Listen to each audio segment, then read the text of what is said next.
In this chapter, and especially in this video, I'm going to introduce you to the CSM bridge design.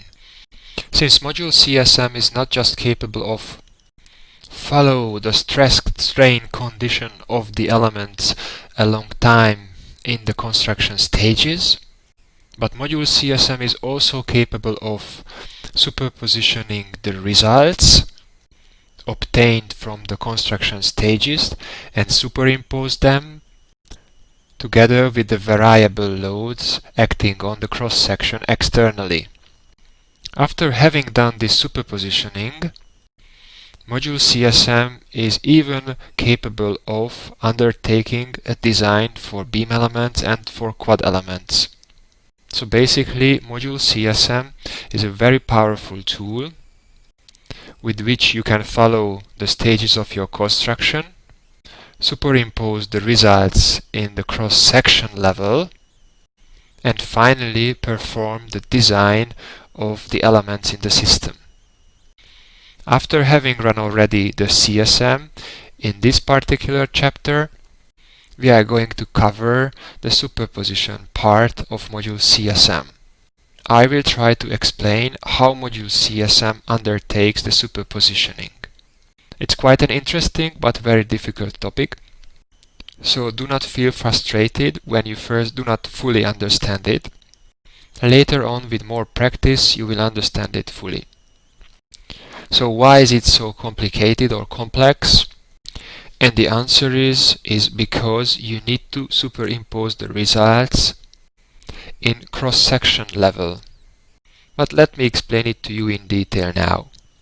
If you might remember, in CSM we use the following type of actions to follow the stress-strain changes within the cross-section. Namely, we used G_1 for the introduction of a new element into the system, action P for the pre-stressing effects, action C1 for the creep and shrinkage effects until traffic opening, action G_2 for additional self-weight, and action C_2 for creep and shrinkage effects after traffic opening until time infinite. If we use the first letter of these type of actions, we get the mosaic word GPC effects. Therefore, from now on, I will simply refer to these effects as GPC effects. A very important property of the GPC effects is that they are acting on different stages of the cross-section. In this slide you can see two examples, a pre-stressed concrete girder on the left side, and on the right side you can see a steel concrete composite girder. Maybe we can have a look at the right side, and the installation of the superstructure made out of only the steel cross-section happens in action G_1, as you can see, and it's also very important to point out that in this construction phase the center of gravity of the cross-section is here. Then in a later stage the concrete part of the cross-section will be added as well, and the effect of this addition will be stored in action G_2. Here we can be sure that the center of gravity is changed due to the introduction of the new concrete part of the cross-section. In this system we also have an external moment My that is arising from the self-weight of the cross-section parts. In the next state we are going to introduce some creep and shrinkage effects to this cross-section. Due to this, as you can see, the concrete will be in tension, and to counterbalance this effect, the steel or the top fiber of the steel needs to be in compression. However, this is an inner stress state of the cross-section, and there is no external My bending moment that must be counterbalance this effect. Similarly, we can see this effect on the pre-stressed concrete girder. In this case, from the creep and shrinkage effects there will be a delta sigma P loss in the pre-stress force in the tendon, and simultaneously the compression force in the concrete will be decreased. And of course here it is also true that the external My bending moment is 0.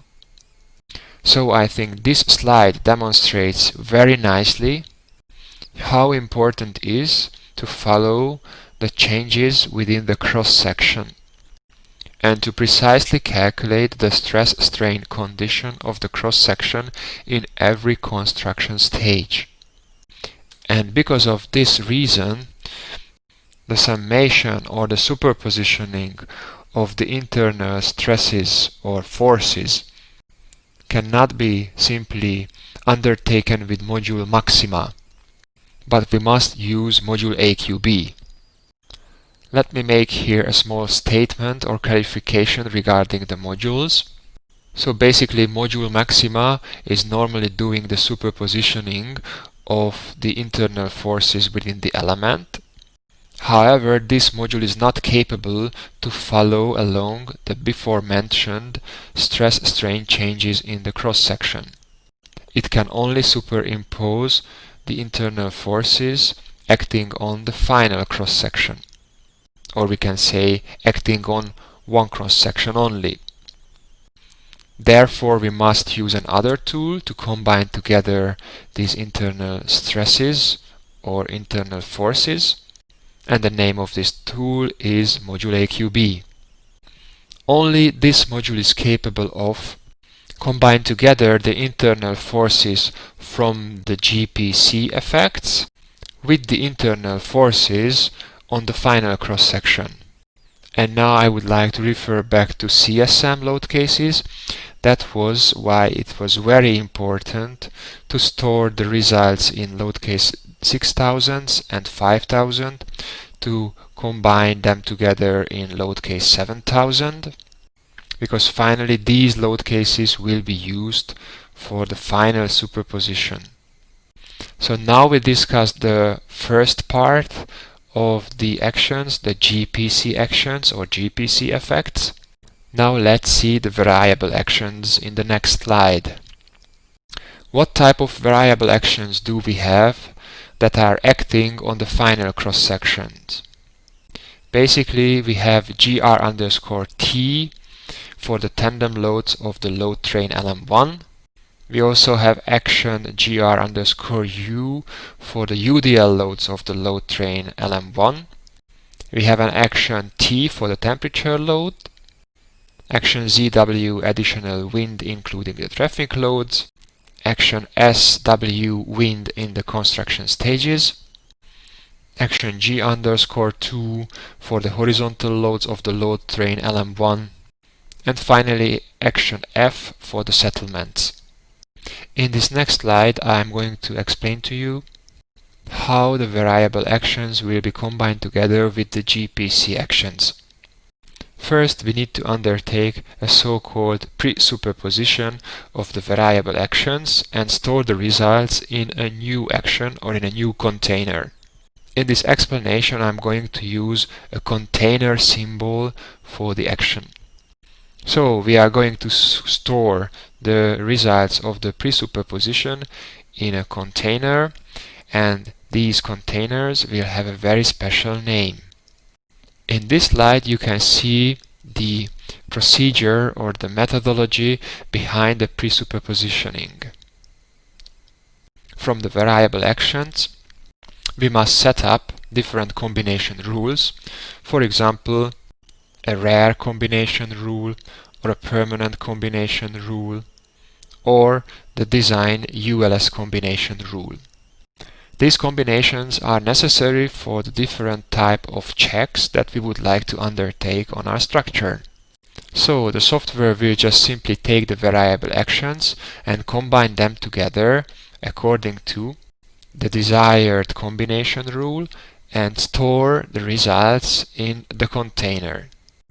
Please notice, because it's a pre-superposition without the GPC effects, the G, P and C effects are not included in these combination rules, so as the results will be not saved from the GPC effects in these containers. And now about the labeling. These containers have special labels, for example, the results from the rare combination rule in the pre-superposition phase. We use action y_1 to store the results. When we create the permanent combination rule of the variable actions, we will store the results in an action which name is y_4. For the ultimate limit state for the design, we are going to store the results from the variable actions in the pre-superpositioning in action y_d. The name of the containers are prescribed in the CSM manual. If we look at it, you will find these actions or the name of these containers that could not be presented in the PowerPoint presentation. Also, you will find here the corresponding result load case numbers of these actions. In this next slide, you will see how the results from the GPC effects and the results from the pre-superpositioning finally will be combined together in module AQB. Basically, you will need to use the command called comb, which stands for the combination. Then you need to copy in the action G, P and C values and also add the results from the YD container, for example, to this combination. If we add the YD container, this means that we would like to combine together the results according to the ULS combination rule. So we also let AQB know about this information, and the way how we can do that is when we create the extrema, we write that we would like to calculate the maximum or the minimum extrema for the design case, the ULS design case. From this information, AQB will know which factors should be used. For example, in the ULS design, the G effects must be multiplied by 1.35. The pre-stress effects must be multiplied by 1.0. But the effects from the variable actions needs to be multiplied only by 1, since in the combination of the pre-superpositioning we already used the corresponding valid factors such as the unfavorable, favorable factors or the psi values. In the next slide I would like to just show you how it looks like with text input. Basically, you create a new AQB run with head and end, then select the necessary load cases, which are the 5000 load cases and the 6000 load cases, because these contains the effect of the GPC actions. And we also select all the load cases that are stored in the y_4 container that stores all the results of the pre-superpositioning undertaken according to the rare combination rule. Then we need to write a command line comb max p my, for example, because we would like to get the maximum my bending moment in our element, and we combine together the G, P and the C actions with the y_4 results. And since we are using the permanent combination rule, that's why we need to write here max p, where p refers to the permanent combination rule. Then we just need to add that we would like to calculate the nonlinear stresses in the serviceability state, and we would like to undertake a decompression check, for example.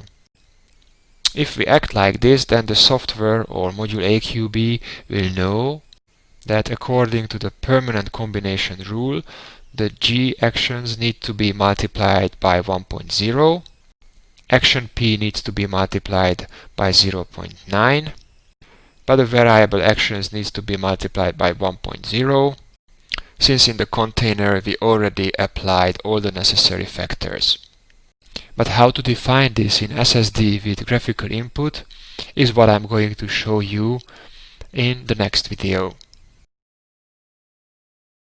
In this video I'm going to explain to you how the CSM bridge design works, and we started with the CSM superpositioning.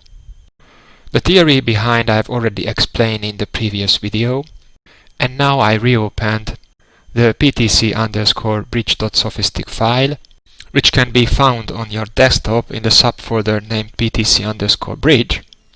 However, this model file can also be found in the corresponding model file folder of this chapter.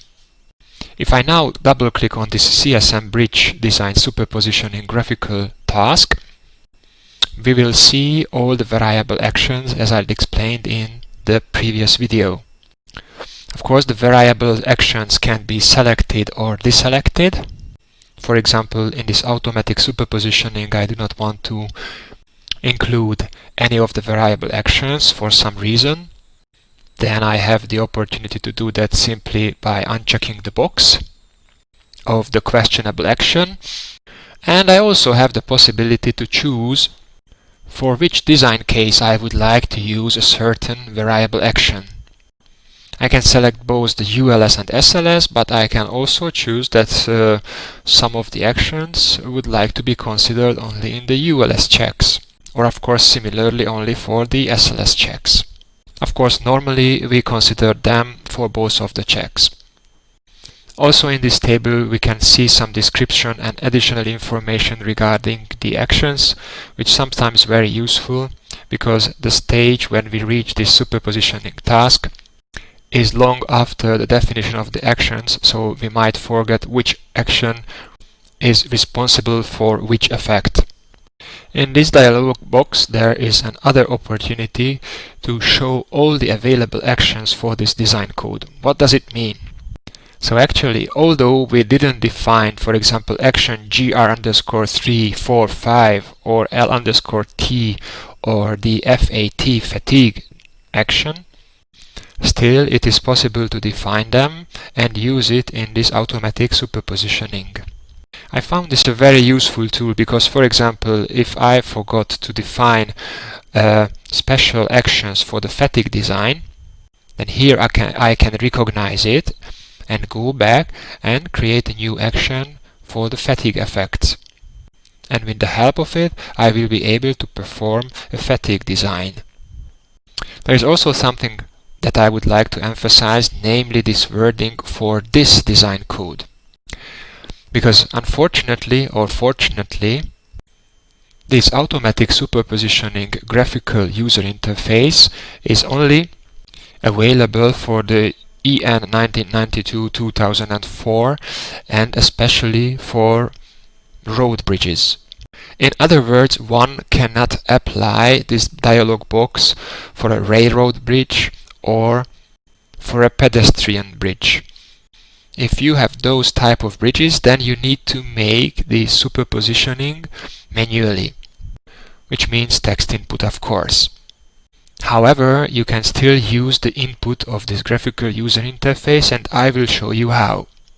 But now I will take out this checkbox and I will simply click on the OK button to run the automatic superpositioning. After having run the superpositioning task for 43 seconds, the modules within it run through and we can see only one warning message. We are going to search for it. And I found it, and the warning message states no superposition results generated for SUP29 max mind node PX, PY, PZ. These warning messages are not so serious. I'm going to explain it to you later why we received those. And see the corresponding text input. So let us right click on this task and choose the text editor from the drop down list. And as I mentioned, in the background module CSM was working. With the help of command ACT, we need to select the actions, which can be done with a table definition, where we set up the parameter type and for, and entering the values below in a table format. And for the type, we need to enter the action names. And for parameter 4, we need to enter the ULS or SLS checks that needs to be undertaken. And finally, we just need to enter one more command line, but it's very simple, as you can see. It is design daisy max. And this instructs CSM to generate the superpositioning, so basically to create the maximum minimum values. Also, we can find a very important input in the beginning of this module, namely the control file 15. I mentioned this option in the additional controlling option of CSM. With the help of this command, you can create a file in the project folder with the name project name underscore 15.dat. If we now go back to the Home tab, we can click on the text editor and open a text file from the project folder, and we just need to select the ptc underscore bridge underscore 15 dot and click on the open, and we will find the text input of this particular 15.5. You can see there is a template, a Sofiload, several maxima module is entered, finally a Sofiload and the result module. I'm going to explain this a little bit later in detail, but for now let's close this back, right click on it and choose the close, no saving, and let's go back to this input. Since I would like to add some information here, namely that I mentioned that this is the input for road bridges, and if you want to calculate a railroad bridge or a pedestrian bridge, then you need to go into the text input and change it. So basically what you can do is to use this input from the CSM Bridge Design Superpositioning task, open and review the underlying text input, then simply select, copy and paste into a new text task and change the variable actions according to your needs. And basically that concludes this video, and I hope you also had the feeling that the input for this automatic superpositioning is very easy. And now we can continue with reviewing the output of this task in the report browser in the next video. In this video we are going to overview or start reviewing the output of the automatic superpositioning task. So please right click on the task and choose the reports, and then the report browser will be open for us. Please click on the results tab and on the first entry and right click on it, and please select collapse all, and then we are going to open the chapters one by one. So now I will click on this small arrow here, and then I will select first the CSM. As you can see, it starts with a chapter called Overview and Used Actions. In this chapter the used action is mentioned, and also we can receive an explanation about the theory behind the automatic superpositioning with module CSM. This is what I explained previously in one of the videos, but if you have some time I recommend to read this explanation through. This might also give additional information that I left out from my video. So if we scroll down, basically this gives the description, and in the last chapter of it, which is the most interesting part, the used load case numbers are mentioned. So we already discussed that a pre-superpositioning will occur, and we are going to store the results in specific containers with very special names, starting with y underscore, then a number or a letter. And in these containers we are going to contain load cases with special numbers, and this is what you can see here. For example, in the container y underscore 1, the result load cases of the rare combination rule will be stored starting from 1100. Very similarly, the results of the non-frequent combination rule will be stored in container y underscore 2, and the load case numbers are starting from 1200. For the frequent combination rule container y underscore 3, load cases are 1300. For the permanent combination rule, the container y_4, the load case numbers are 1400. Another very important load case to remember is the 2000 load cases, which is coming or received from the ULS design case and whose container is the y_d. You can see that we also have special containers for the accidental actions, the earthquake, and for the fatigue design. The load case is 1500 is for the results of the rare combination rule in the construction stage design. Similarly, the 1600 load cases is for the non-frequent combination rule in the construction stage design. And so on and so forth. I think you have the idea behind. And of course, you do not need to remember these load cases. You can simply come back to this output or open up the CSM manual and you will find these load case numbers there as well. The next chapter in the output is the template chapter, and basically this is the official part where the introduction of the superposition concept is described. So basically this is a duplication of the previously mentioned explanation. That's why normally I simply close this chapter by clicking on the book icon, not to have 2 times in the output. The most important information of this template can be seen on the right side, which is the numbering of the result load case in the certain pre-superpositioning containers. Then in the next chapter we are going to see the input of module Sofiload.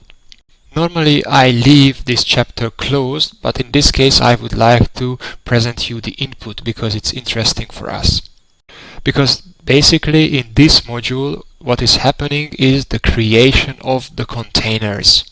As you can see, it is a module Sofiload, starting with the usual hand and ending with the usual end commands, and in between the actions are established with command act. In this line, for example, y_1 container is being created, and then we can see the C values. The superpositioning rule, so how the load cases in this action should behave, and finally the title of this action.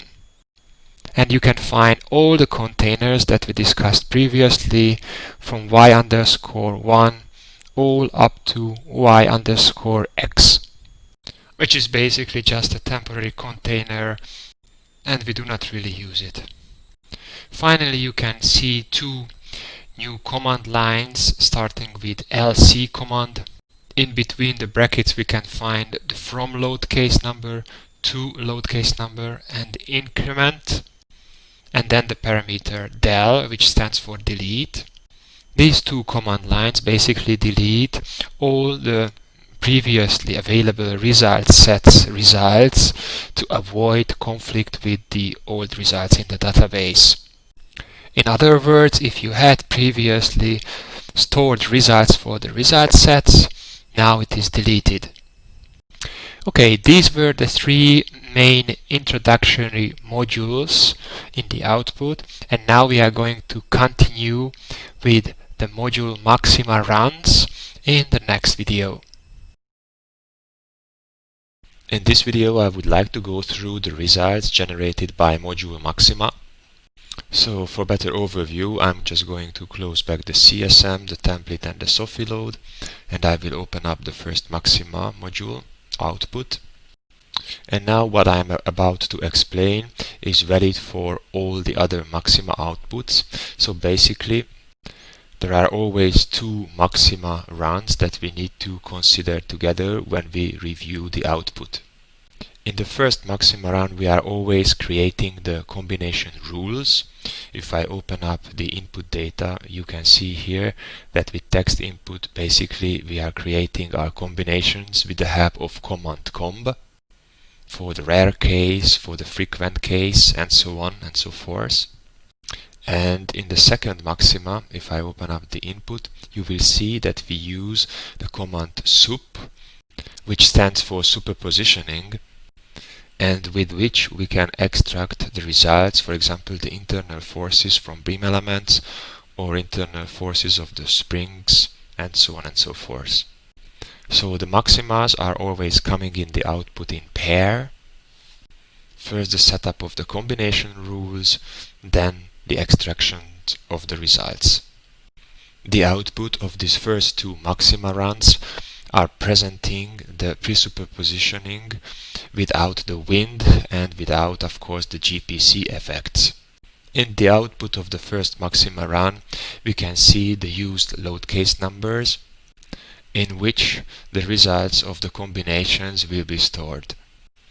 Also, we can see the name of the corresponding container or action, for example y_1, in which the result load cases 1100 will be stored.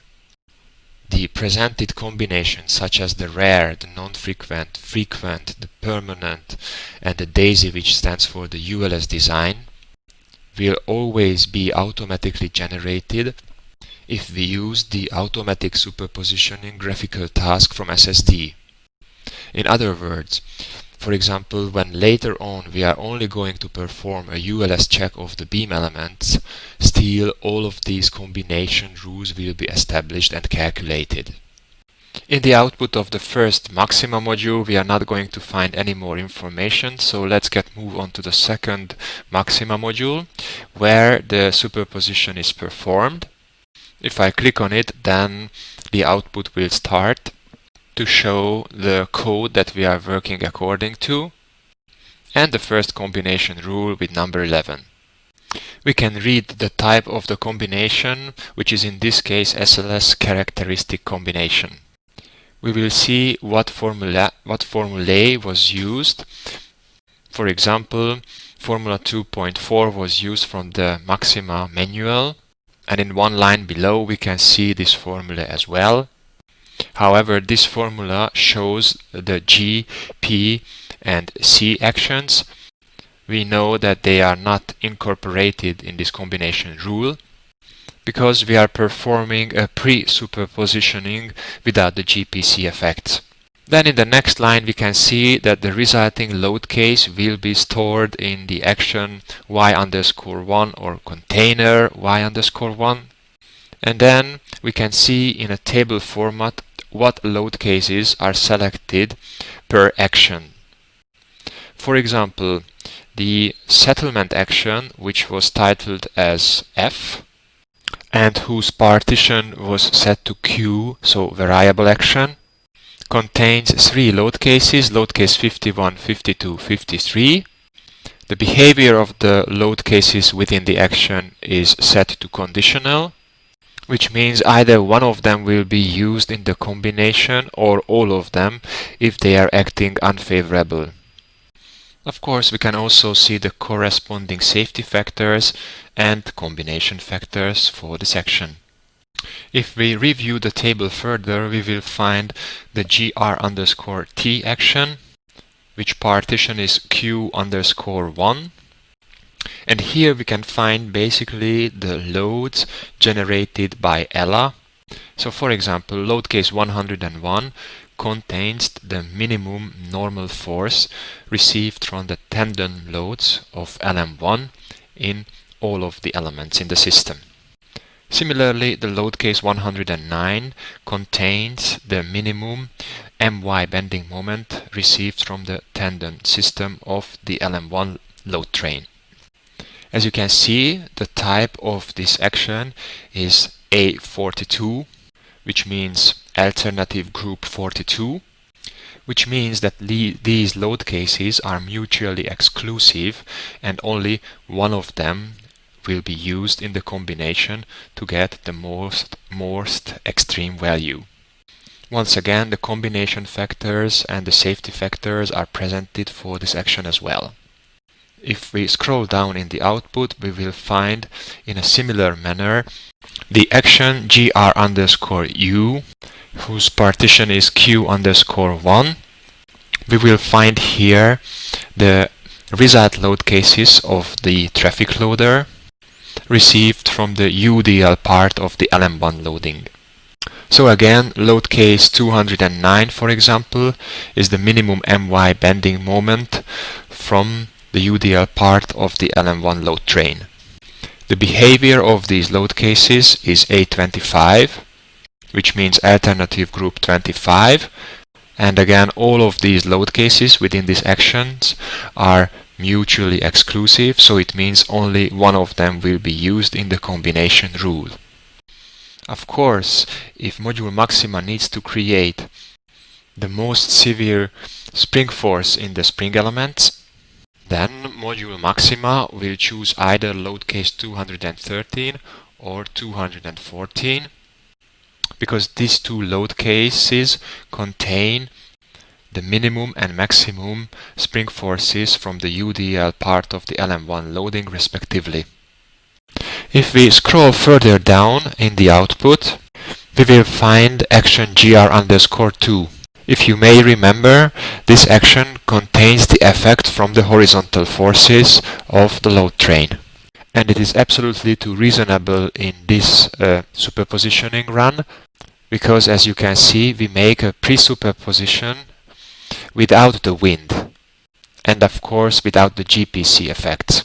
So if there are no horizontal actions from the wind, then we can combine together the horizontal forces from the load train into this combination as well. Again, for this action, the safety factors and the combination factors are presented.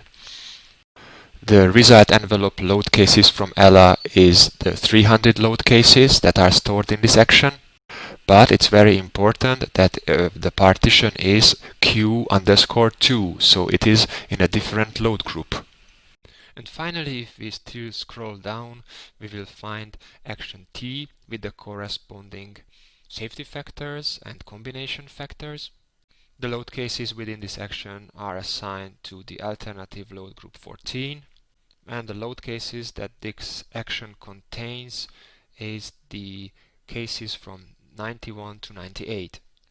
At this point, it is very important to mention that action T belongs to the Q partitions. This means that all type of action Qs can work together with other type of action Qs, or one from the Q_1, _2, or _3, but only one of them. In other words, this means that action T can work together with action GR2 or with GRU or GRT, but not together with GRU and GR2, for example. So it is a possible combination that the temperature action or the load cases in the temperature action will be taken together with the load cases from the action GR2, or the other possible superpositioning of the load cases is that the load cases from action T will combined or superimposed together with a GR_U and GR_T. Since GR_T and GR_U are assigned together to the action Q_1, both of them can work together with the temperature action, action T, because it was assigned to the Q partition. This also means that the actions Q_1 and Q_2 cannot be considered at the same time. After having reviewed the load case selection and actions, we can have a look at the generated load cases. According to the combination rules, you will find the most extreme load cases for the internal forces of the beam or for the internal forces in the springs, and if we had quad element, then the internal forces for the quad elements. It is interesting to notice that some of the load cases repeat themselves. For example, the load case 1143 gives us the maximum shear force in a beam element, But we will find the very same load case number as the maximum transverse spring force in the springs. How could it be? The best way I could explain is that try to imagine the action as a container, and the container itself had many drawers in it. One drawer for the internal forces in the beam elements, another drawer for the forces in the spring elements, and if we had quad elements in our system, then one drawer for the quad internal forces, and so on and so forth. If we scroll down in the generated load cases table, we will find also the results for the result sets starting with number 81,000. However, as I didn't find it in the table, I must assume that the echo setting is different, so I need to adjust it to see these load cases for the result sets.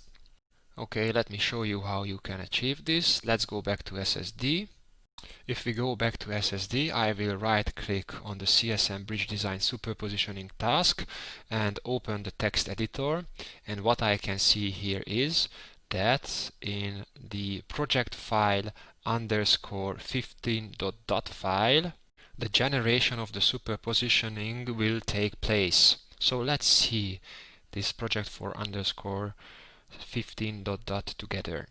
I will go back to the Home tab and open the project folder by clicking on this Explorer button.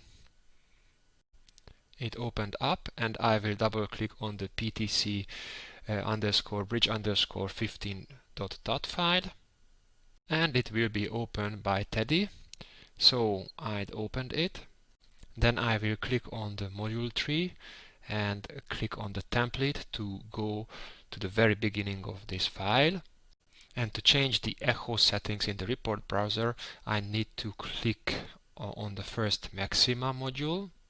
And in order to change the output settings, I need to click and choose the second maxima run. And in this input, I need to create one additional line, and in this line I just need to add echo, result set, and yes. I will rerun the whole graphical superposition task by clicking on the immediately button here in Teddy. And when the analysis is done, then we just need to go back to the report browser, and hopefully we will find the load cases for the result file in the output.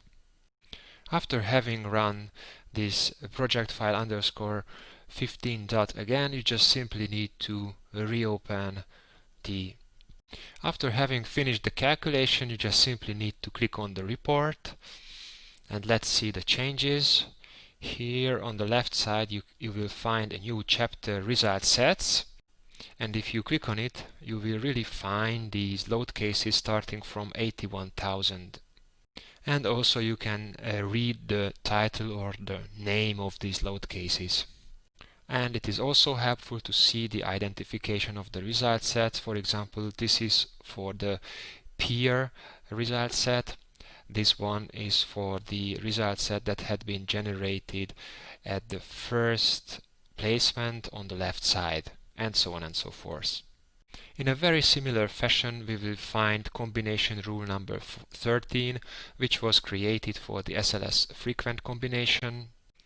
Combination rule number 14, which is for the SLS quasi-permanent combination.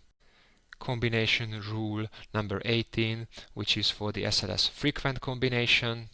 And then, most interestingly, we can have a look at combination rule number 21, which is the ULS fundamental combination. Although the main principles are the same as I mentioned in the previous combinations, we can review the formula that was used for this particular combination rule and the actions that had been considered in this combination rule. So let's scroll on the left side a little bit and open up the forces in the beam elements table. The forces in the beam elements table, of course, is available for every combination, but I'm just going to go through the very last one. But first I will revise this table, because as you can see, the very last column was not possible to print. In this case, what you can do is to go to the File menu open it up and go to the project options. And in the project options, you need to choose the print margins entry. And there you will find the orientation, and you should choose the landscape one and then click OK. Then go back to the forces in the beam elements, and now really we can see the very last column as well, and the results are clearly presented now in the table. Let's review this table in detail. So first you will find in the first column the group number of the selected beam, then the number of the selected beam, then the location of the cross section, what we have just selected, and then you will find the load case numbers and the designation of the load case, and finally the internal forces in the beam element from the given load case. In this table, all the load cases will be mentioned that is considered in this combination rule. Then you will find the determined factors which were used to get the maximum my bending moment, for example, in the selected beam element. With this information, you will be able to back calculate this maximum my bending moment being equal with 3,348 kilonewton meter. If you scroll back a little bit, then you can see that the determined factors were 0.75 for load case 110 and 0.40 for load case 210. If we search for load case 110, we will find a value of 3,166 kilonewton meter multiplied with the used factor of 0.75. And if we add the value of the bending moment in load case 210, the 2,433 kilonewton meter multiplied with this 0.4, then we are going to get the maximum my bending moment in the beam element, which is the 3,348 kilonewton meter. And also I would like to mention the table determination of sums, which shows you the sum of the variable loads for the first, second or third leading variable action in the sum Q1, and in the line sum Qi it shows the sum of the variable loads for accompanying variable actions. In this special combination is unfortunately 0, so I cannot really show it to you. But if I go back, for example, the forces in the beam elements in the ULS fundamental combination and scroll down a little bit, then we will find this sum Q1 and sum Qi values. And we will find the determined factors table as well. Here for the ULS case, for example, we can follow very nicely that the leading action was chosen from the action Q_1, one load case from the tandem lasts with number 110 and multiplied with the unfavorable safety factor 1.35.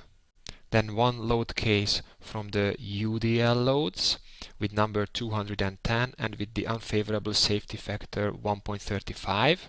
Since both the tandem and the UDL loads were assigned to action Q_1 type, then they can act both on the structure at the same time. And as I mentioned previously, the Q_1 can act together with action Q, which was in this case the settlement action, and the load case within it was the 52 load case with an unfavorable factor of 1.0. And the accompanying action was chosen from the temperature action with the load case 98, and the applied factor was 0.9, which is coming from the multiplication of the unfavorable safety factor 1.5 times the psi1 value, which is 0.6. And this is the way how finally we received the 9022 kilonewton meter in our selected beam element. I also promised you to explain why we received the warning messages. So let's have a look at those warnings. And if you just click on the forces in the beam elements and go to the top line and click on the find warnings, then you will be positioned at the warning location. And you will be able to read that no superposition results generated for the 29th combination rule. Maximum or minimum nodal value in the global x direction, y direction and z direction were not found. Let's have a look at the exact inputs of this combination rule 29 in the previously mentioned project name underscore 15.dot file. You can find it in the project folder, but it's still open on my screen, so if I just switch to it, you will find it in the first maxima run where we set up our combinations, and if I scroll down a little bit, we will find here combination 29. And as you can see, in this combination rule, we use the actions that had been generated for the load cases in the ELA run, so in the traffic loader run. And in the traffic loader task, we just asked the module to calculate for us the internal forces in the beams, the internal forces in the spring elements, and the deformations. However, we didn't requested any nodal support force. Therefore, from the traffic loader task, we do not have any nodal force available in the database. And this is the reason why we are getting the warning messages, because the superpositioning for the nodal forces is not possible. We can simply ignore this warning message, acknowledging that okay, we do not going to have any results for the nodal support forces from this combination rule only. And because of this combination rule was set up for the simple fatigue checks, we do not care if we are not having any results for the nodal reaction forces. Okay, that concludes the explanation of the outputs for the first pre-superpositioning without the wind and without the GPC, and let's continue to overview the output for the second pre-superpositioning, which is for the traffic plus the wind but without the GPC effects. In this video, we are going to review the second pair of the maxima modules, which were created for the traffic plus the action from the wind without the GPC effects. And this also means if we consider the wind, then we do not need to consider the temperature effects, and we also do not need to consider the effects from action gr_2, which contains the horizontal effects from the traffic. If we open up this chapter, again we are going to find our usual pair of maximas. First one is for the generation of the combination rule, and the second one is for the extraction of the results. Now click on the superposition combinations, and the first difference that we are going to see is that the load case number, the storing load case number, will change from 1140, 1240 and so on and so forth to 1160, 1260 and so on and so forth.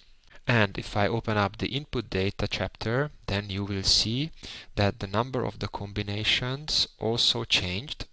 And now we will find a 3-digit number after the combination command, in which the second two numbers still refers to the type of the combination rule, for example rare or frequent, non-frequent and so on. But the first value will refer to the new pre-superposition, which is the traffic plus the wind without the temperature and the GR2 and without the GPC.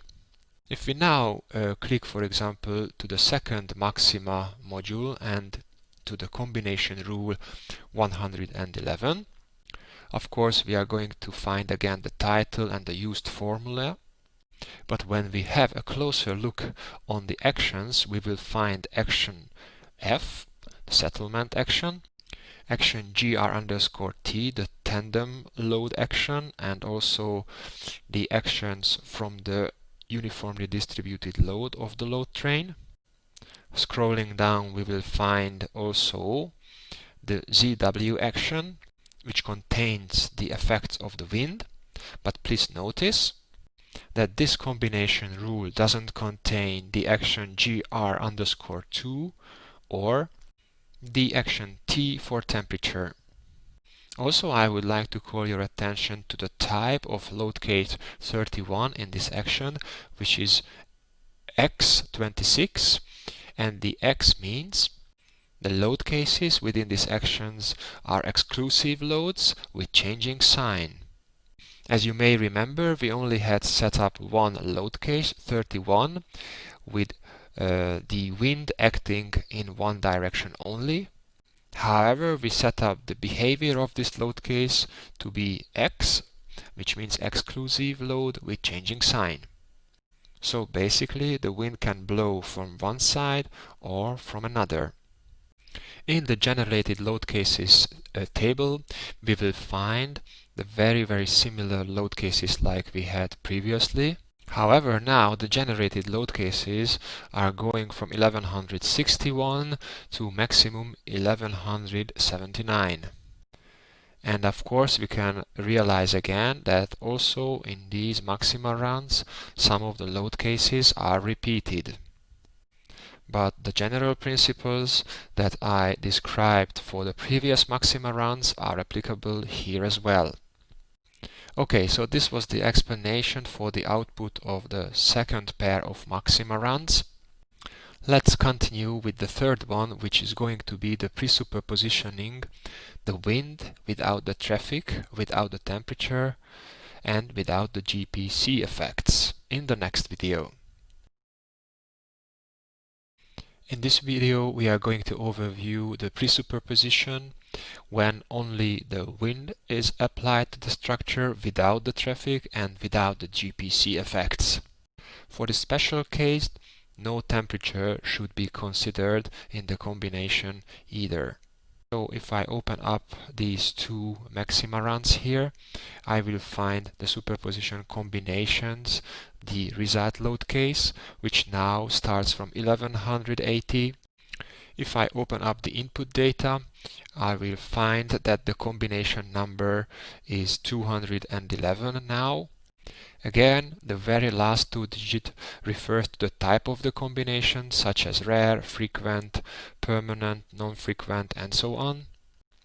And the first digit refers to the pair of maxima runs, or the type of the pre-superpositioning. If we open up the second maxima run and go for the superpositioning according to Eurocode, we will find the number of the combination rule, the type of the combination, the formula that had been used, and we will see the load case, selections, and actions. Now, in this case, we will only find two actions in this combination rule, action F for the settlements, and action SW, which is the special wind effects, and we won't find any traffic loading or any temperature among the actions. The generated load cases will run from 1181 to 1199. And the load cases will be sometimes repeated in the table as well. Okay, so this was the explanation of the third and last pair of maxima runs among the pre-superpositionings. And now we are going to review the final superposition SLS and ULS, including the GPC effects, in the next video. In this video, we are going to review the results of the final superposition in the SLS and ULS state, including the GPC effects. In this case, we also need to review a pair of maximas. If I open up these two maxima, we can start again the reviewing of the superpositioning combinations, namely the resulting load case numbers. And now we will see that for the Y1 container, the 1120 is used, for the Y2 container, the 1220, then the 1320, and so on and so forth. For the ULS case, for the YD container, the 2120. Then, going for the second maxima run, we are going to again look at the number of the combination rule. The last digit refers to the type of the combination, such as the characteristic combination in this case, and the first digit refers to the fact that we are undertaking the final superpositioning for the SLS and ULS state. At this point, I must clarify one very important thing. In this step, really, we are combining together the pre-superposition results which were received on the final cross-section on which all the variable actions are acting, and now we are going to superimpose them with the GPC effects. However, since we are working with module maxima, as you can see here, this result could only be valid for the reinforcement design of quad elements where the cross-section is not changing, or if you would like to review or print the results of the internal forces on beam elements. However, the results below will not be used for the design of the reinforcement of the beam elements, because when we are designing the reinforcement of the beam elements, we need to do it on stress levels, since the internal stresses on changing cross-section making a lot difference in the results. And you will see in the below table the internal stresses, the 6000 load cases, and the accumulative 7000 load cases that had been superimposed together from the 5000 load cases and the 6000 load cases are not included in this table or in this superposition. This final superpositioning with module maximas can only contain the 5000 load cases. Therefore, it cannot be used for the design of the reinforcement of the beam elements. And now let's go through what type of actions are we including in this superposition. First, you will find action C, whose partition is P, and it contains the creep and shrinkage effects. As you can see, we will find here load case 5015, 25, 35, 45, which load cases were for the creep and shrinkage effects of CSM. The unfavorable factor of these load cases is 1.35 and the favorable is 1.0. Then we can see here action G_1, whose partition is G, load case 5010 and 5020. The unfavorable safety factor for this action is 1.35 and the favorable is 1.0. Then we will also find action G_2, whose partition is G, and the load case within this action is 5030 with the unfavorable safety factor 1.35 and the favorable being equal with 1.0. Then we can find action Y_1, whose partition is G, and as you can see, the Y_1 action contains all the load cases that had been generated in the characteristic combinations in the previous pre-superpositionings, such as the 1141 load case sequence, the 1161 load case sequence, the 1181 load case sequence, and so on and so forth. Even we will find the corresponding result sets load cases starting from 81,000. One more very important thing to mention regarding the Y_1 container, and it is that its unfavorable safety factor is 1, because in the pre-superpositioning, these load cases that are mentioned below already contains all the gamma U, gamma F, psi0, psi1, psi2 values. So here they are simply either acting with a factor of 1, or when they are favorable, they are simply multiplied with 0. Then if we jump to the generated load cases, we can see the numbers of the newly generated load cases from this load combination. which is going to be from 1121 till 1139. If we review the results of the ULS design case like we did for the previous maxima runs, we will find the combination rule number 321, which was created for the ULS fundamental combination. The considered load cases from action C, G_1, G_2, and P are the same.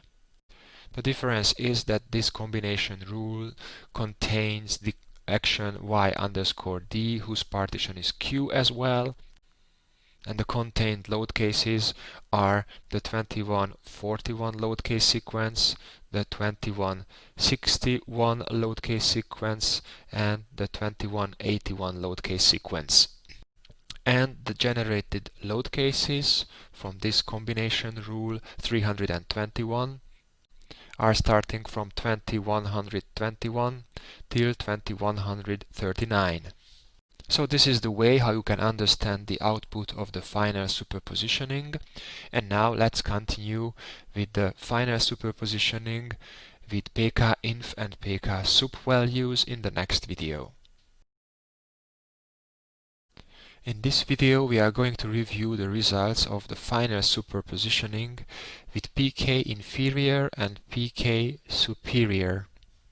For certain checks such as the fatigue checks of beam elements, it might be necessary to undertake a superpositioning where you consider the pre-stressing force with different type of factors. And this is exactly what is going to happen and what we can see in this pair of maxima. Again, we need to review the results in the pairs of maxima. First, we will find the number of the result load case, which is going to be in this case the 9120, 9220, 9320, 9420. The number of the combination rule, as you can see, 411 for the characteristic combination. Again, the last digit refers to the characteristic combination and the first digit to this pkinf and pksup superposition. This time the resulting load case will be stored in a very special y_x container. The contained actions are the very same like previously was. The only difference what you can see is the consideration of action P and especially load case 5021, which is listed 2 times in this action. As you can see, the unfavorable and favorable safety factors are the same, being equal with 1.0, as it was the case for the previously described and explained combinations as well. However, in this case, the load case itself is considered with a factor of 0.9 in the action, with the behavior type of perm, and once more with a factor of 0.2 and the behavior type of conditional. So this means that 0.90% of the pre-stressing is considered as permanent and always acting on the structure. However, another 20% of the full pre-stress is acting conditional, which means only if it's acting in an unfavorable way. Other than that, all the previous statements are applicable for these superpositionings as well. Therefore, I'm not going to repeat them in this case to save some time. Instead, I'm going to explain the renaming of the newly created load cases in module Sofiload in the next video. In this video, I'm going to explain how the load case names are renamed with the help of module Sofiload. So if we open up this chapter, actually we can see there is no input. If we open the Sofiload chapter, we will find no output data.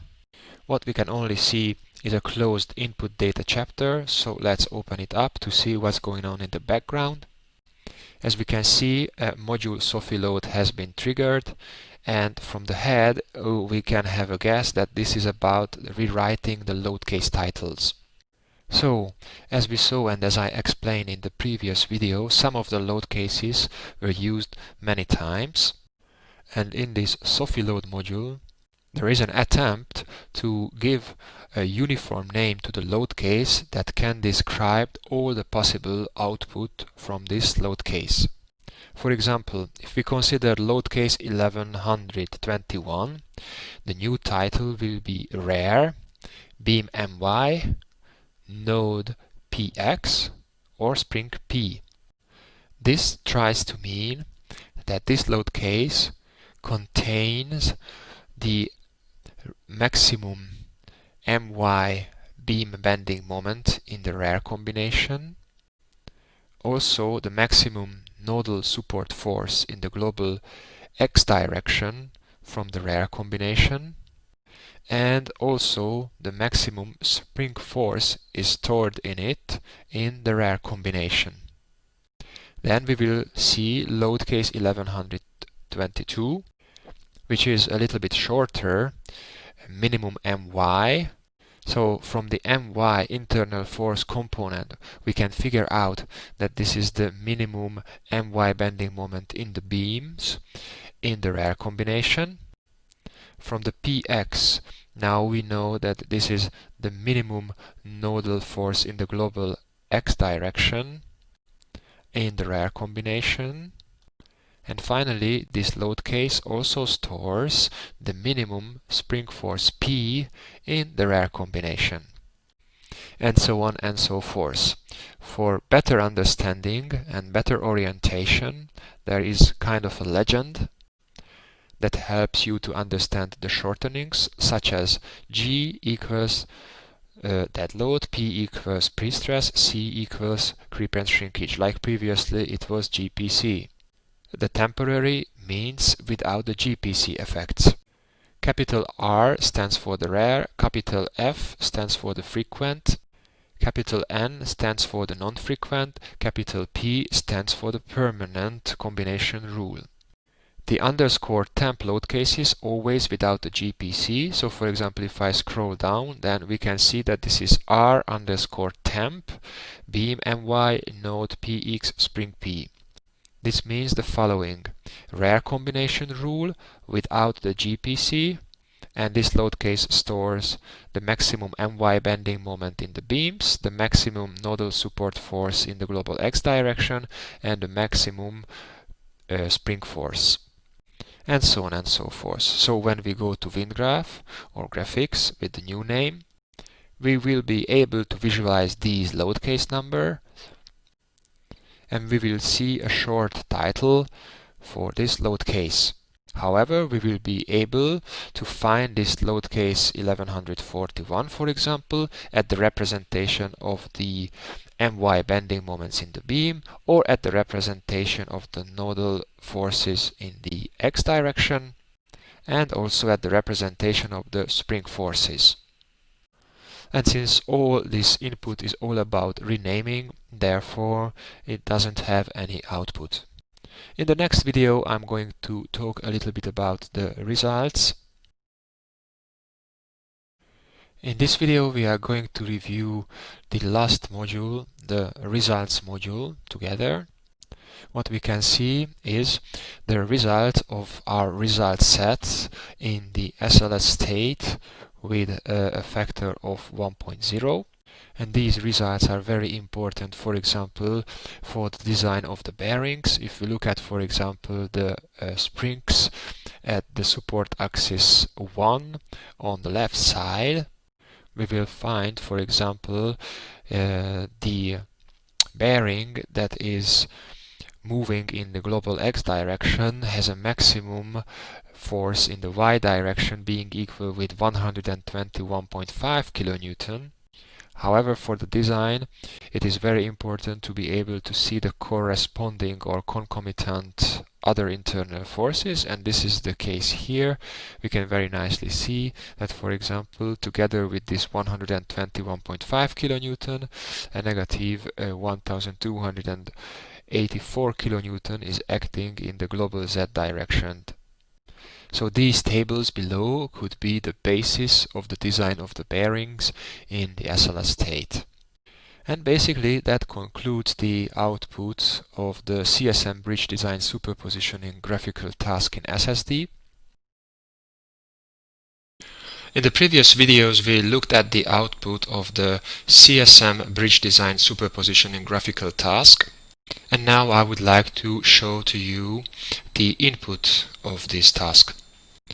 Partially I have covered this in a previous video when I adjusted the input to get the results of the result set in the output of the report browser. If you right-click on this task and choose the text editor option, you will find the following input. With the help of Command Control File and 15, and then applying the command plus apply project name underscore 15 dot, we are creating a new dot file in the project folder, whose name is, of course, the project name underscore 15 dot. You can also see in this input that what we had just did graphically is the same with the text input as well. We choose the actions according to types and then define in which design case the load cases within this action should be considered for, since according to this information a superpositioning with the help of command daisy max will be performed. Okay, now let's review this project name underscore 15 dot together. One of the ways to go to the project folder is to click on the Home tab in SSD and then click on the Explorer icon. In this way, a new Windows Explorer will be open. And here we need to search for the project name underscore 15 dot. And by double clicking on it, it will be open with the help of Teddy 2020. After having adjusted the Teddy task, we can see and read the input, which starts with a template where the design concept is described. Then we can see the module Sofiload, where the definition of the actions for the pre-superpositioning is taken place. As you may remember, we didn't have any input of Sofiload in the report browser, since actually here we are just creating the new actions with the new names, and there isn't too much about showing this input in the report browser. But now we can have a look at it. So as you can see, we are creating new actions, new containers for y_1 for the rare combination without the GPC, y_2 for the non-frequent combination without the GPC effects, y_3 for the frequent combination without the GPC effects, y_4 for the permanent combination without the GPC effects, y_5 for the decompression check with a psi value being equal with 0.5, and the other important actions are y_d for the limit state design without the GPC effects.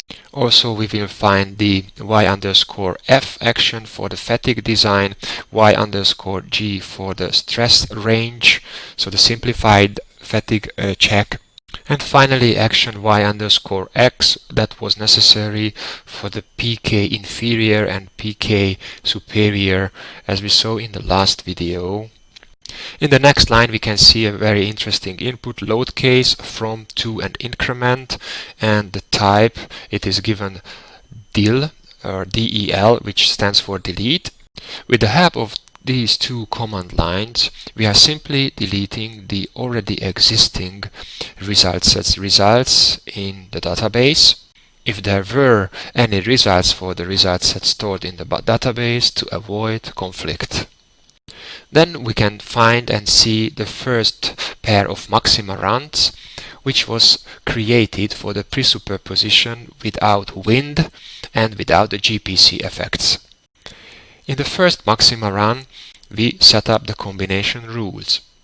If I scroll down, you will see that here we are setting up the new combination starting from number 11 with the help of command comb.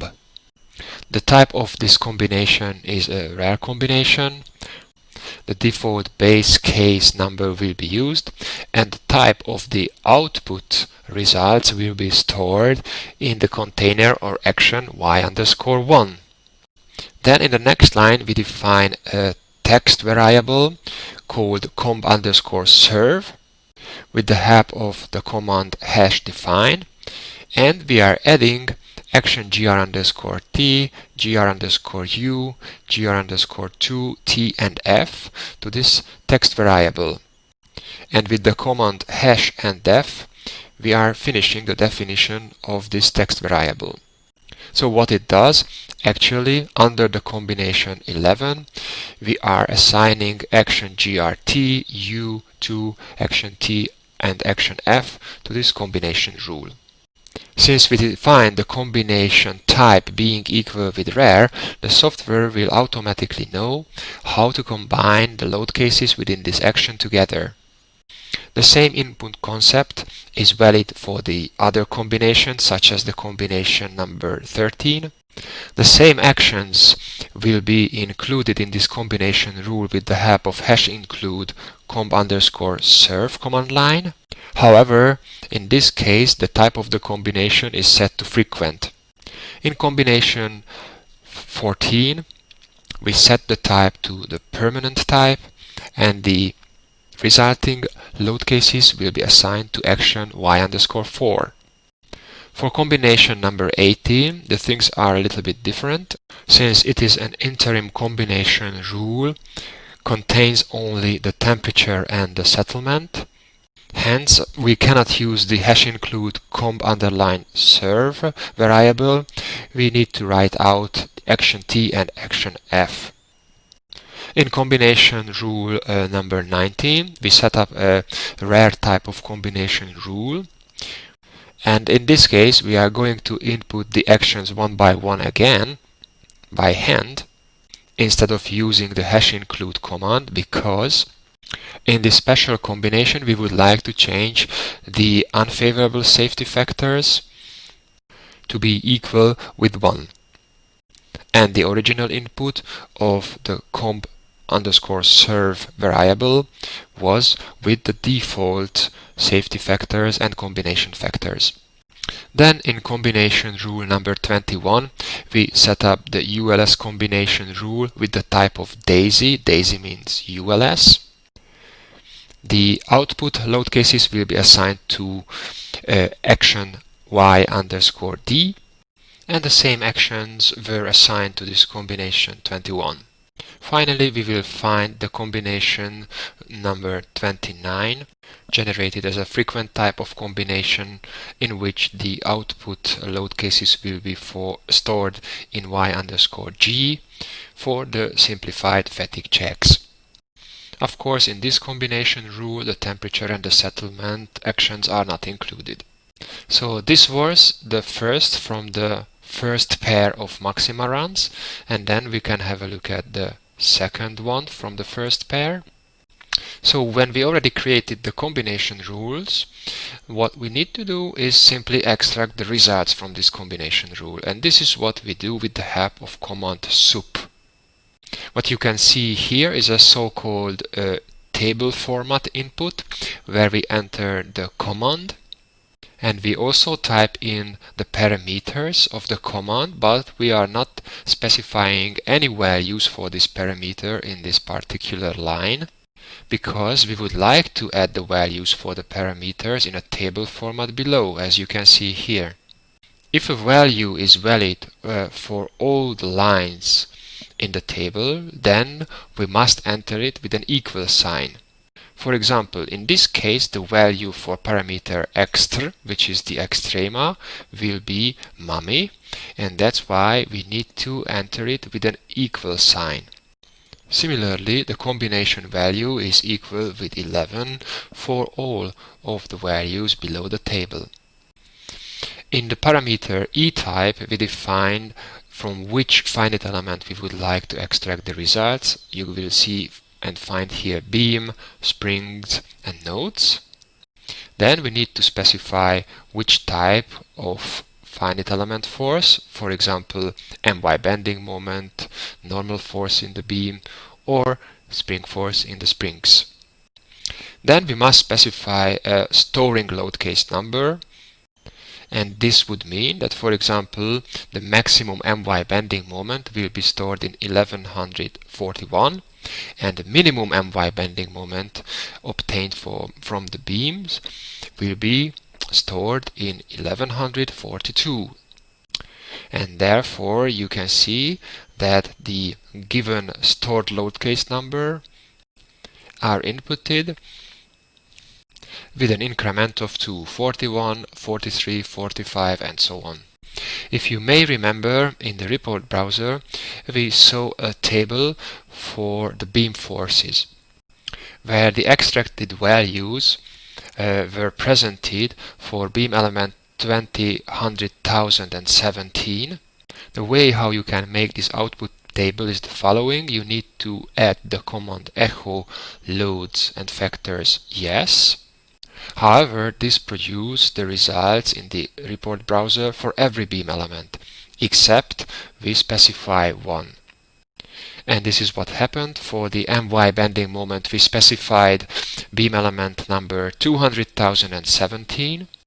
However, for the rest of the internal forces that we were not so much interested, we defined a very high number, since this element most probably doesn't exist in our system. So the end result will be that we are going to receive a detailed table about the beam element given with the number, but only for the MY bending moment internal force. And that makes our report browser output to be able to read, review and understand. Otherwise it would produce lots of pages which we cannot really review. The first superpositioning ends here, but it continues, and as you can see there is a table also for receiving the results of the result sets. We can see a very similar table input, and it also explains why we didn't receive any detailed results regarding the result set, because normally by default the echo option, echo load fact set to no, which means no extensive output regarding the results of the result sets. However, here we can also see that the results of the result sets are extracted and stored in the given load case number. This ends the first input regarding the extraction of the results for combination rule number 11. However, we have set up a lot of combination rules, so we need to repeat this procedure for every combination rule. And this is what you are going to find below if you scroll down. For example, for combination number 13, you will find another block of input with command sup for the internal forces of the finite element and another one for the result set. And then it ends again for combination rule number 13, and so on and so forth. You can see and find it for combination rule 14, 18, 19, 21, the ULS combination rule, and then finally combination rule 29. And then you will find the very end of this first pair of maxima runs here. Of course, the input is exactly the same for the second pair of maxima run that we discussed in the output, the third one, and then also we reviewed the final superpositioning for SLS and ULS. The same art of input is applicable here as well. The difference is here that when we set up the new combination rule with number 311 and set the type like we previously did, the actions that we are including in this combination rule now a bit different, because we are including the G, P and C actions with their corresponding load cases, and we also include action y_1, which is coming from the previously generated rare combination rule without the GPC effects. but the basic concept is the same. First we set up the combination rules with the help of command comb, and then in the forthcoming maxima run we extract the results with the help of command sup. So now you have a better understanding how the comb commands and sup commands follow one another, and you also have a basic understanding how this maxima.file, the project file _15.dot was generated. So we can continue with the design of the beam elements in the next chapter. I will simply close back this steady input and I will go back to SST.